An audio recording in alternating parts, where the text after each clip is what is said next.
Unapata choo kigumu, unakaa siku 2, 3 au hadi wiki haupati choo, na wasaa mwingine unapopata choo kinakuwa kama ni choo cha mbuzi, na unatumia nguvu sana na muda mrefu sana ukiwa unajisaidia.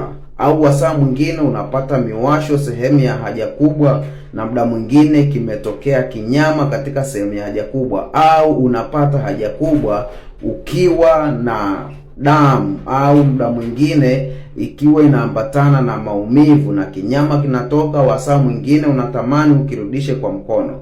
Hiyo ni shida ya choo kigumu pamoja na bawasiri. Changamoto hii inatatulika kwa kuweza kurekebisha mmeng'enyo wa chakula na kuweza kuondoa hicho kinyama kwa kutumia dawa ambazo zinakuwa ni za asili sana.